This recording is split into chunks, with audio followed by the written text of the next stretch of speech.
여기서 33장에서 이제 19절부터 보게 되는데, 여기 33장 19절에는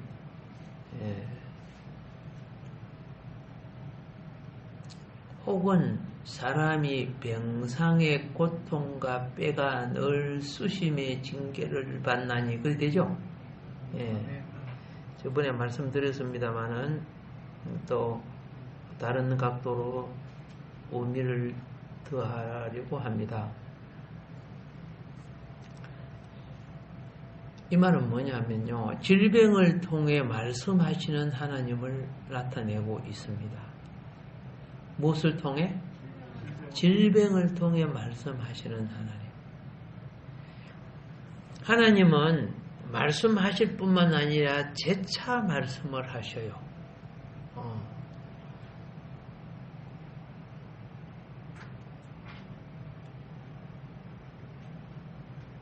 근데 우리가 마음이 다른 데 있으면요, 옆에서 불러도 못 들을 때가 있어요. 2번, 3번 부르는데 못 들어. 왜? 이 사람은 마음이 다른 데 있으니까. 우리가요, 믿음으로는 영으로서 하나님의 음성에 귀를 기울여야 되거든요. 그런데 마음이 세상에 빼앗겨 있으니까 하나도 안 들려요.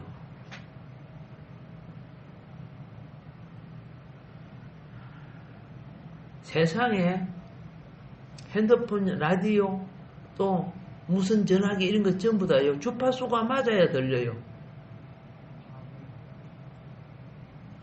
그러니까 주파수가 달라버려. 하나님이 내게 보이는, 우리는 영의 주파수가 돼야 되는 거예요. 그런데 영의 주파수가 안 되고 다른 주파, 육신의 정욕이 가득 차고 마음의 탐욕이 가득 차고 혈기와 분노가 가득 차고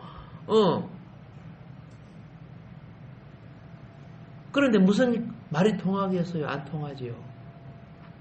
그런데 하나님은 그래도 말씀하시고 재차 또 말씀하시는 하나님이라고 말입니다. 하도 말귀를 못 알아들으니까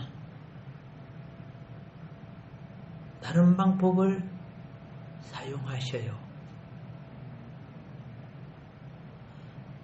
그게 뭐냐? 사건을 주고 질병을 주고 그런 거예요. 그걸 통해서 그래서 정신이 빠지실 때는 어떤 사람은 뺨을 때리는 거 정신 차리라고 그러지? 하나님 우리에게 그렇게 하신다니까요. 그런데 잠언서 보면 밀어놨다는 그래도 모른다. 도리깨를 때려도 모르고 줄고통에 찍어도 모르고 나중에 맷돌에 갈아도 모른다. 그만큼 밀어나다는 거예요. 불신이 심령에 겹겹이 쌓여있는 사람들, 겉으로 믿는다고 하지만은 하나님과 너무나 동떨어져 있는 사람들. 엘리후는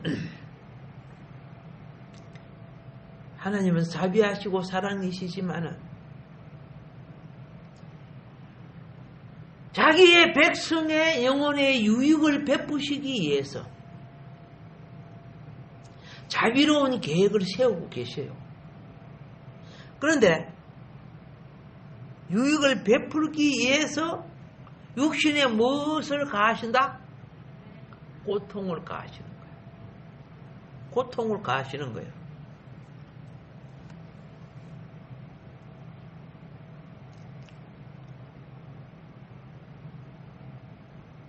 그래서 엘리후의 말 중에는 하나님이 인간에게 하시는 수단, 말씀하시는 수단 중에 하나는 말씀 깨우치라고, 말씀 들으라고, 질병을 줘서 내 중심, 내 교만, 내 이기심, 내 판단, 내 고정관념, 사람이 아파야 깨어져요. 다 주고 갈 것 같이 아파 보세요. 그래서 다시 한번 보겠습니다. 욥기서 33장 19절.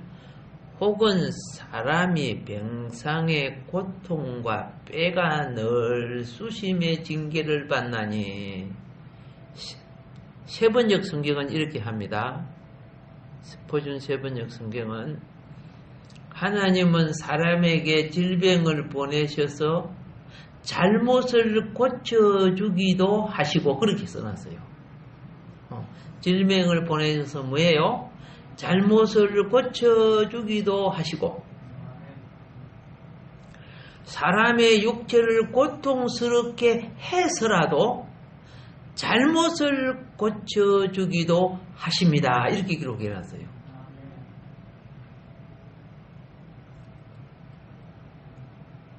빨리 깨닫고 회개하는 사람이 복이 있어. 깨달으면 회개를 동반하게 돼 있어요. 그리고 참된 회개는 감사와 행위로서 열매를 맺게 돼 있어요.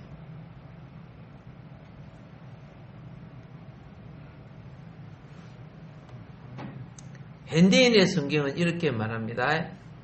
또 하나님은 사람을 깨우치기 위해서, 무하기 위해서, 깨우치기 위해서 그에게 질병과 고통도 주시는 때도 있습니다 하고 말하고 있어요. 욥의 경우는 범죄해서 징계를 주는 질병이 아니죠. 욥은 하나님의 섭리를 나타내기 위해서, 욥의 고난 이제 앞으로 이제 할 거예요.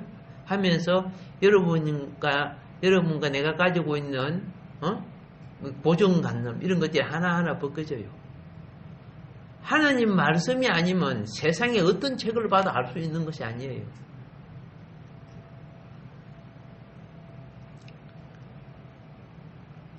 죄가 많아 영이 어두워지지만은 또 이게 있어요. 자신의 선행과 의가 자기 마음에 가득 차 있으면은, 신령한 하나님의 차원적 세계의 비밀을 볼 수 없는 거예요. 그것이 휘장이 되어서 또 가리는 거예요.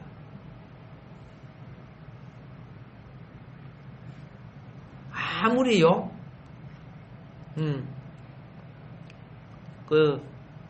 이거 대학병원 가면,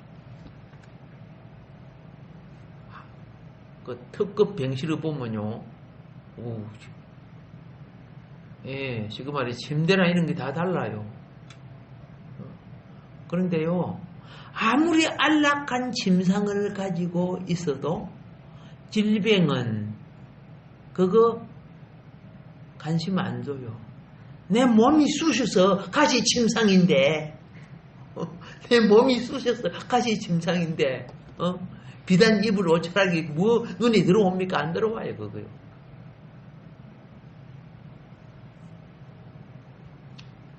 그런데요, 제가 이 깨끗 본 것 중에 뭘 보느냐 하면, 환자들 중에는 고집이 세고 강할수록 고통이 더 오래 가더라고요.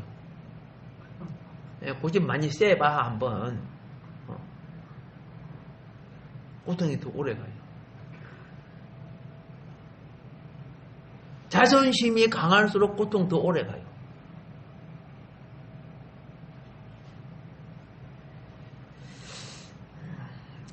이 고통이 살을 애는 아픔, 그 다음 차원을 보통 뼈를 깎는 아픔, 그렇게 하죠.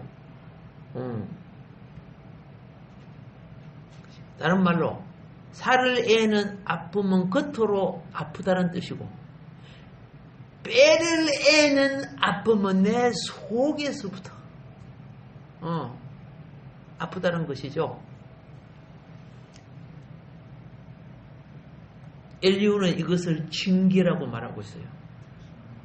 예, 징계를 받는다고 말해요.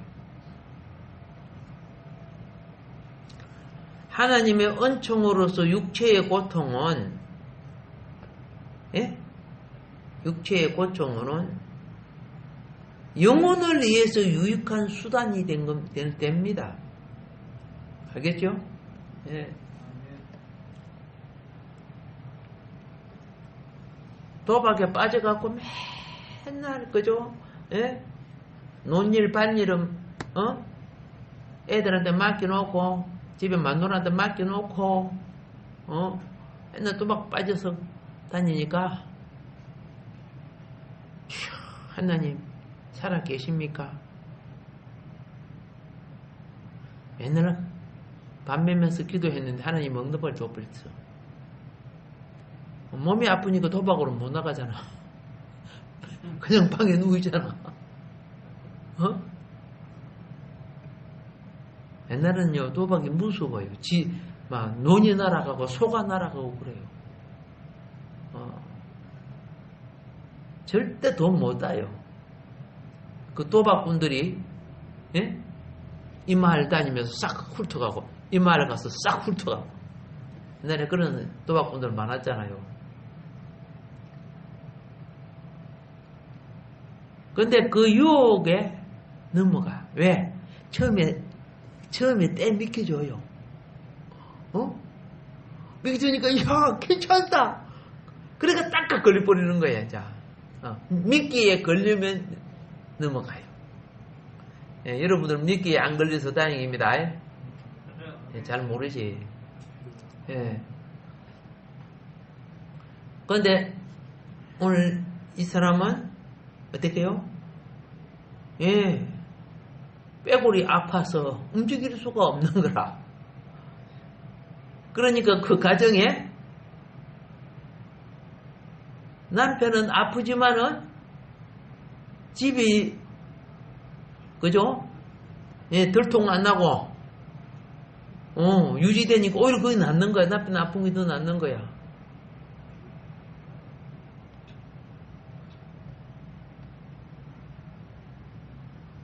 이게 이제 보통 필연적 고난이라고 해요. 그 사람이 지은 죄 때문에 오는 고난.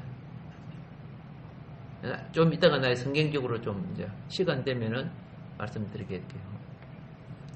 근데 욥은 얼마나 정직하고 바르게 살았습니까?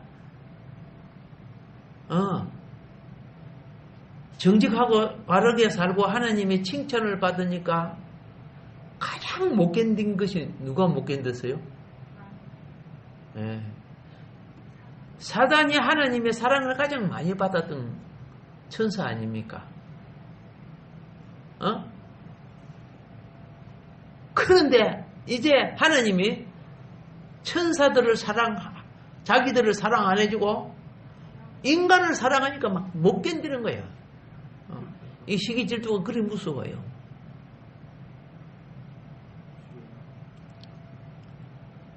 그런데 사람이 하나님의 사랑을 엄청 받는 사람이 사단에게 꼬여갖고 우상숭배하고 다른 신을 섬기면 하나님도 못 견뎌. 나는 질투하는 하나님이다 이렇게 한다. 하나님도 못 견디는 거예요, 그거요. 만일에 하나님이 질투 안 하셨다면은 우리 구원 안 돼요. 그래, 마귀하고 같이 사다가 쭉 잘 가라. 뭐 이렇게 해보면 말지. 나를 질투해 주시니까 매를 때리시라도 끄집어내 주잖아. 목을 빼서라도 끄집어내는 거야. 참, 그게 세상 윤리 도덕관념으로 보면 안 됩니다. 내 영혼을 그만큼 사랑한다는 뜻이에요.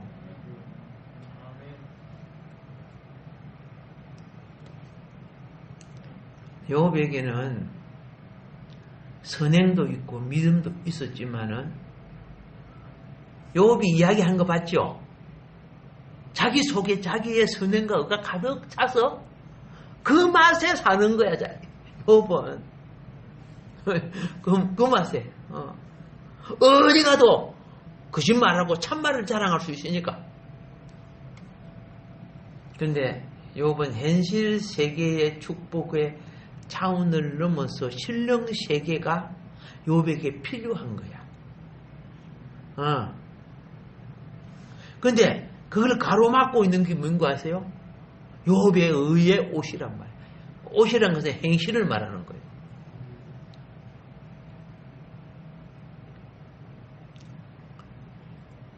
자, 20절에 보면 질병은 입맛을 잊어버리죠.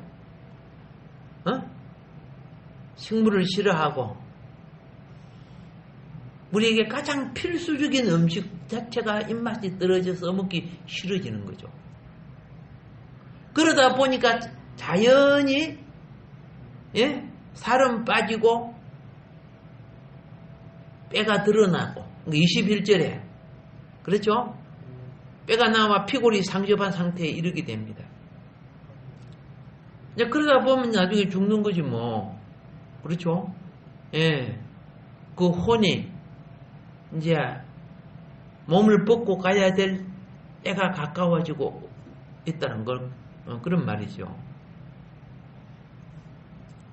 그런데 죽을 때 누가 오는 줄 아세요?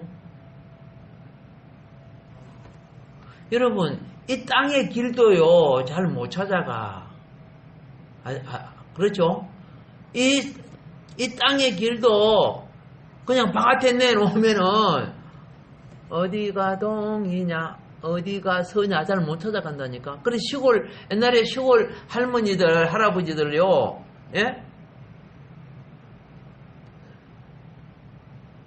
따님 집 아들 집 이렇게 와가지고 손자 과자 사주로 나가갖고 사기는 샀는데 집을 못 찾아가고 빙빙 도는 거야 이제. 이 집이 그 집 같고 요 집이 그 집 같고 그죠? 막 빙빙 도는 거야. 나 그런 분 봤어요. 한나절 도는데 이상하게 집에 아마 딸 아들들이 아마 직장으로 갔는가 봐. 그러니까 전화 걸 줄도 모르고 주소도 모르고 눈으로만 대강 이게 이 집이 가면 그 집 같고 이 집이 가면 옛날에 그렇게 고생하신 분들이 많았어요. 시골에 뭐 분들이 글자를 합니까? 뭘 합니까? 참 많았습니다. 옛날에. 눈에 보이는 세계도 그러는데 죽고 난 뒤 영혼의 세계 우리가 애국어로 모르는 세계로 가면은 거기는 내가 찾아가요. 가이드가 와요. 가이드가 와서 길을 안내해줘요. 저 이슬람 지역 그런 것은 우리나라 가이드. 알겠죠? 그리고 그곳에 있는 우리나라 가이드, 그리고 그곳에 있는 그 나라 가이드, 그리고 공산국가는 공산국가 우리들이 뭐 사진 찍을까 안 찍지 뭐 이런 게 있거든요. 그거 또 감독하는 그건 가이드는 아니지만은 사람 막 붙여요. 그래서 사람이 내가 하나 가도 몇 사람이 몰라붙어 있어, 쉽게 말해서. 그래서 일종의 경찰이겠지, 그런 사람들은 사복을 입고 있지만은. 그런데 자, 다시 말합니다. 많은 인생이 필연적 고난이 너무 많다는 거죠. 필연적 고난은 뭡니까? 내가 망할 짓을 하고 내가 병들 짓을 하고 살았다는 거죠. 그럼 필연적으로 망하고 병드는 거죠.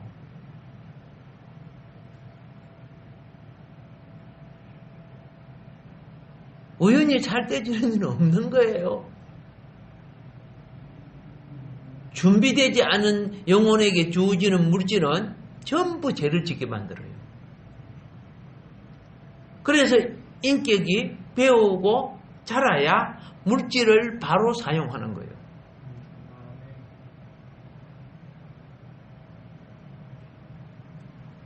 섭리적 고난은 무엇이냐 하면은요, 하나님이 어떠한 차원의 세계로 이끌기 위해서, 너가 이 과정을 통과해야만이 알 수 있다는 거죠. 통과해. 해야만이. 그러니까 하나님이 간섭하는 것을 섭리적 고난이라고 하는 거예요.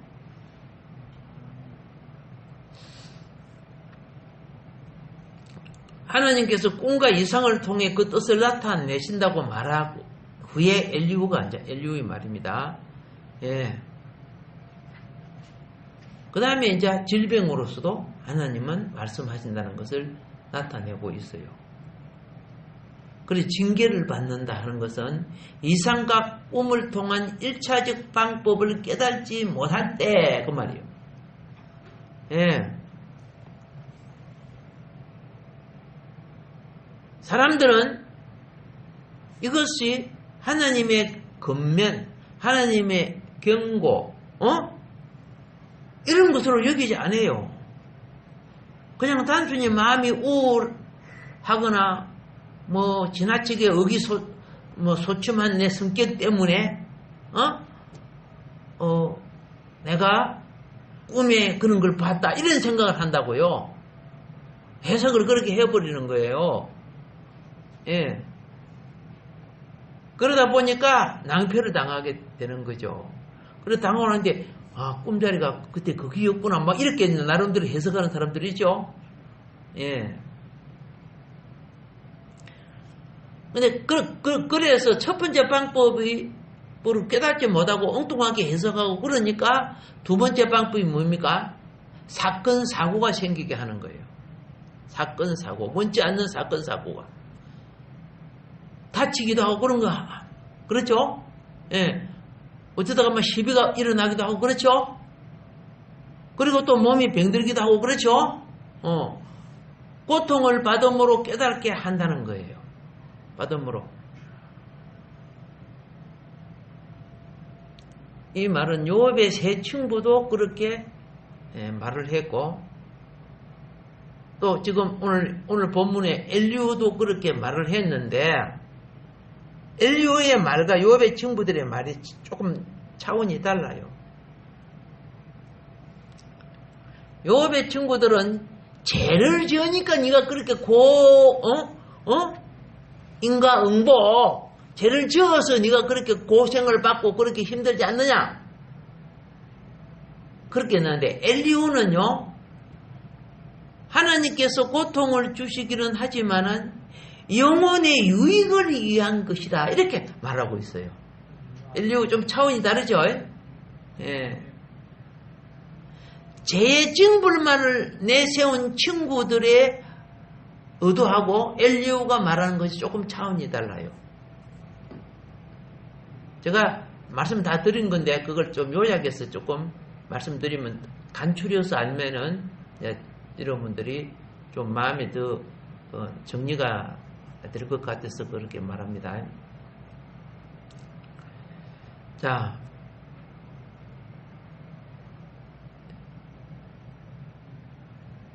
뼈가 앙상하게 늘어나게 되면 나중에 누구 온다고? 죽음이 가까우면은 생명을 멸하는 자가 오는데 쉽게 말해서 영혼을 데려가는 자죠.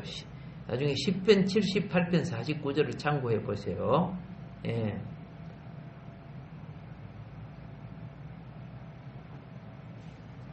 죄인은 어떤 천사 사역자가 옵니까? 어둠의 천사 사역자가 와요. 죄인은. 그러니까 어둠의 천사가 나타나면은 나를 깜깜한 곳으로 데리고 가는구나 생각하세요. 그런데 하나님 나라를 데리고 가는 천사는 무슨 옷을 입었다? 하얀 옷이죠. 그렇죠? 예. 그러니까 영적 세계 사역도 그렇게 달라.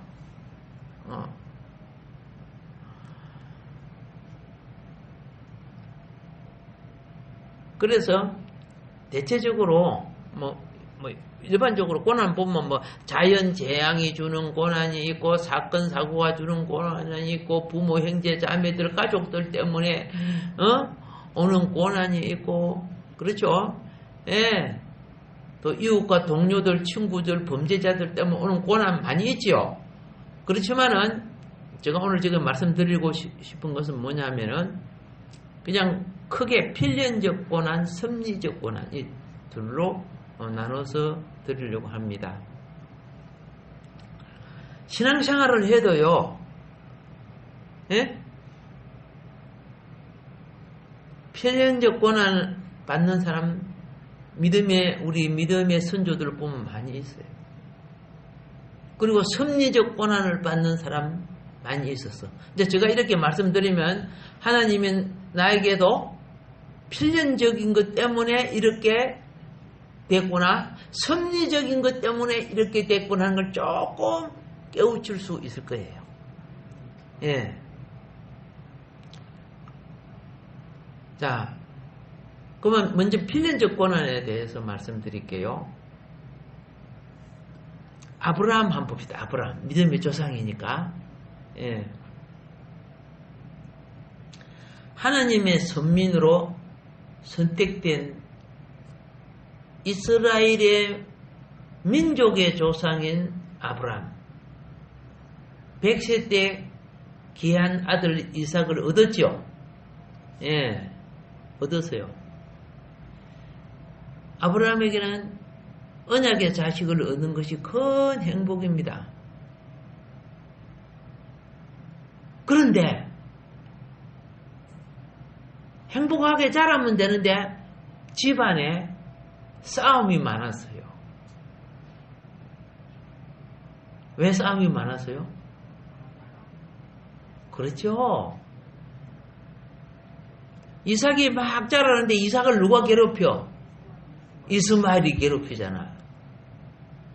그러면 사라가 그죠? 막 넘어갈락 하는 거지 뭐. 힘든 거죠. 하갈은 애굽 여자죠. 그러니까 애굽 성향을 가지고 있잖아. 그 집안에 애굽 성향을 가진 자하고 셈족의 예법을 몸에 익힌 자하고, 사라는 셈족의 예법을 몸에 익히고 있잖아. 그러니까 참 같이 그 집에 산다는 것이 보통 그저 어려운 일 아니야. 보통 어려운 일, 쉬운 일 아니라 그 말이죠. 어렵다 그 말입니다. 엄청 어렵다 그 말이에요. 이것은 누가 만든 건 줄 알죠? 예. 겉으로 보면은 아브라함 책임이 있지만은 사라 책임도 큰 거예요. 왜 하갈을 아브라함한테 줘가지고 이스마엘 낳게 만들어가지고 말이에요. 그렇죠? 예.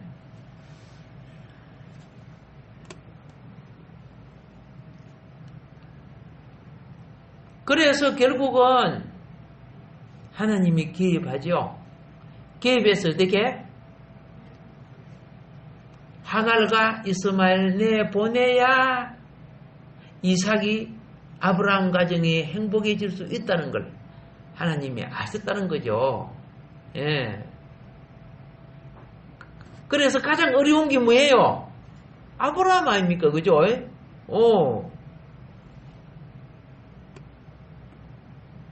자. 그래서 이삭이 보호를 받게 되는 거죠. 애에 따라서는, 예? 필연적 고난은 잘라야 될 때가 와요. 자르는 고난. 보낼 수밖에 없는 그 가슴. 아브라함이 굉장히 성경을 나중에 보면요. 아브라함이 굉장히 힘들어하는 것을 발견하게 돼요.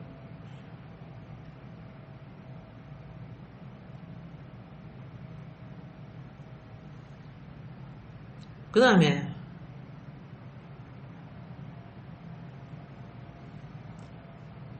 어떤 고난이 있는지를 여러분 잘 아는데,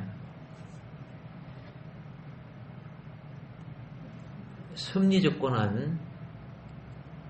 자, 이제 이스마엘 나가고 하갈이 나가고 나니까 가정이 좀 편안해지고 잠잠해지고 좀 마음의 상처가 아물었다 생각했을 때 하나님이 아브라함의 꿈에 나타나죠. 아브라함아, 내 아들 이삭을 3일 길 가서 모리아 산에서 번제로 바쳐라 그래요. 아브라함은 하나님께 양으로 번제를 바치는 거 알잖아. 맨 먼저 목 짜야죠. 먹다가 그죠? 껍질을 벗기고 그 다음에 배 갈라서 무에 내장 다 끄집어내고 그 다음에 각을 뜨셔. 앞다리 뒷다리 다 자르고 그래서 그거 다 불로 태워야 되잖아. 자기 아들을 그래 해야 돼. 그러면 아브라함이 오 할렐루야 응답 받았습니다 그래요?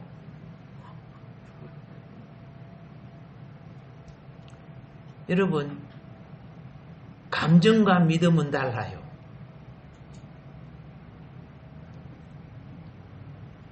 감정은 금방, 그죠? 막 흥분해가지고 뭘 하는 것은 감정이에요. 참 믿음은 산길 가봐야 그게 진짜 믿음인가 아닌가 알 수 있어요. 자기의 흥분이 아니고 술기운도 다 떨어져야 돼. 술기운에 뭐 아는 사람 많잖아. 그래서 믿음으로 하는가? 그렇죠? 하나님이 들어와서 어쩔 수 없이 하는가? 3일 길 가가지고 아브라함은 온전히 자기 아들을 드리는 제사를 드리지, 그죠? 예. 그러니까 하나님이 통과, 섭리적 권한은 무엇을 이루기 위해서? 그렇죠. 다가오는 미래를 이루기 위한, 메시아의 오심을 성취하기 위한 과정이에요.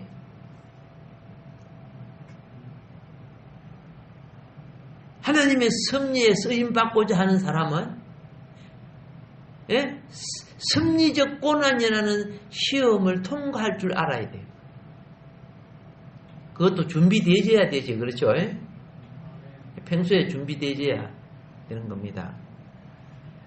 참 큰 시련인데 어떻게 자기 마음을 비웠는지.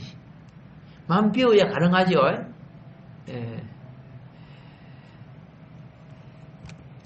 천에 하나 만에 하나 이런 사람들이 나오기가 힘들어요, 사실은요.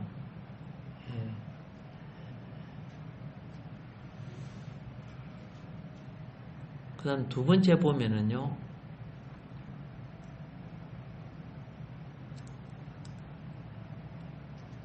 사명을 이루게 하기 위한 섭리적 권한이 있어요.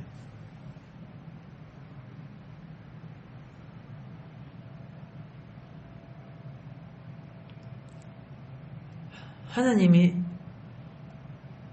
요나한테 명령을 내렸죠. 특별한 사명을 줬죠. 근데 요나가 갔어요, 안 갔어요? 가는 지가 다른 데로 도망갔죠. 예. 가끔 심부름 시키면 다른 데 도망가 그래? 아니지. 자,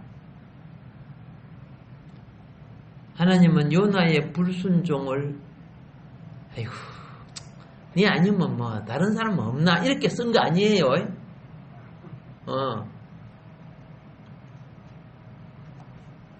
요나, 예, 요나가 바로 나 아닙니까, 그죠? 여기 있는 나, 요나. 잘 알다시피 하나님은 불순종을 간과하지 않고 다루신다는 걸 알아야 돼요.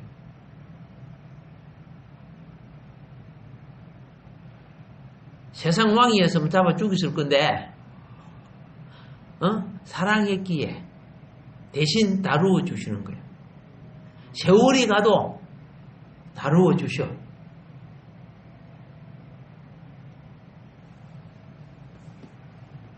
요나가 바다의 풍랑과 함께 그 배에 있는 사람하고 다 죽을 뻔했죠.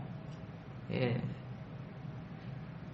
배가 막 풍랑을 만나갖고 다 죽을 수밖에 없는데 요나가 요나도 보통 하나님 말 안 들을 정도라고 하면 얼마나 고집이 셉니까? 그렇죠? 예. 나를 바다에 던져 넣어라. 어? 내가 죽더라도 우리 조상, 우리 조상을 죽였던 저 뺄갱이 저놈들은 내가 용서해 줄 수가 없어. 그래서 바다에 집어 던졌죠. 하나님이 얼레리 꼴레리 죽는다고 다 한 줄 알아? 네 마음대로 죽을 줄 알아? 그래가지고 고기가 희딱 요나를 삼켰죠. 그래서 고기 배 속에서 3일 동안 시련을 당하니까 그 고집이 강한 요나도 결국은 항복해. 여러분 고문하면요 항복 안 하는 사람 아무도 없어요. 뭐 하면? 고문하면 항복 안 할 사람 아무도 없어요. 목숨을 걸고도 이 비밀은 지키겠습니다. 아니야. 손을 요렇게 딱, 손을 이렇게요. 철판 위에 얹어놓고, 이렇게 얹어놓고요. 망치를 갖고 한쪽 손가락이죠. 딱 깨버리면 손톱이 톡 빠져 뛰어나가요. 손톱 한 개만 망치로 깨버리니까 그냥 다 불어버려. 10개 다 깨도록까지 안 불고 견딜 사람 있을까?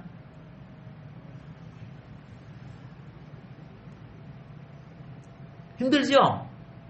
기도하세요. 시험에 안 들게끔.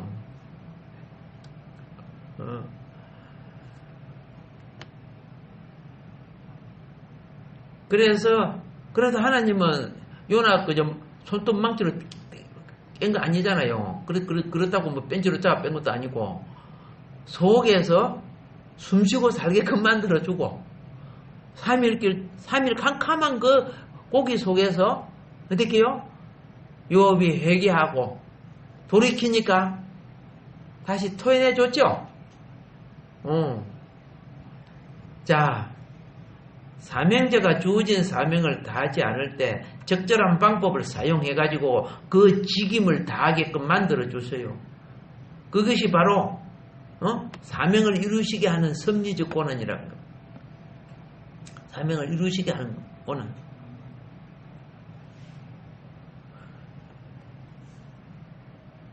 여러분,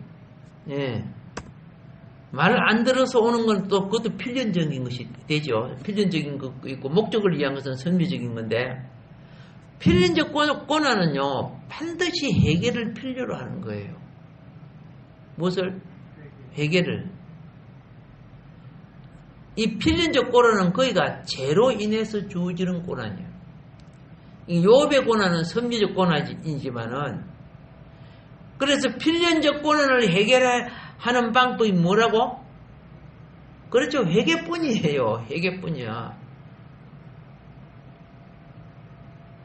회개는 차원이 달라요. 그냥 심령적으로만 회개해도 되는 것이 있고 의식이 깨어지는 거고 그죠? 그 다음에 말로 상대에게 사과를 해야 되는 것이 있고 그 다음에 물질로 배상을 해줘야 되는 것도 있고 그게 속건자는 다 물질로 배상하는 제사입니다.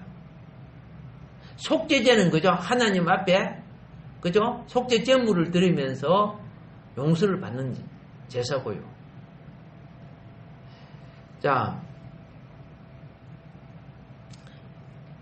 우리가 치유되는 것은 뭔지 아세요?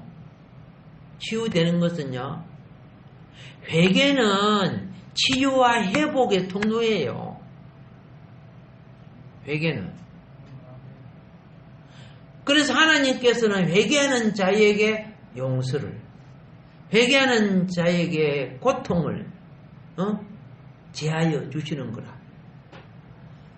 신명기 4장 30절에 보면요. 신명기 4장 30절 31절에 보면 이렇게 되어 있습니다. 이 모든 일이 내게 임하여 환난을 당하다가 끝날에 내가 하나님 여호와께로 돌아와서 이게 회개거든요. 그 말씀을 청종하리니. 예. 그리고 이제 마지막 절은 그가 너를 버리지 아니하시며 31절입니다. 너를 멸하지 아니하시며 내 열조에게서 맹세하신 언약을 잊지 아니하시리라. 그렇죠? 이제 우리는 요업의 고난은 무슨 고난에 속한다고? 필연적 고난이요, 섭리적 고난이요? 섭리적 고난. 그러면 이제 무엇을 위한 섭리적 고난인가? 여러분 힌트를 그동안에 그죠? 많이 얻어서 알지만은 다음 시간은 좀 더 구체적으로 말씀드리도록 그리하겠습니다. 오늘 하루도 주님을 사랑하고 주님의 집을 청지기가 되어서 지키는 여러분 주님이 축복해 주십니다. 자, 기도하겠습니다.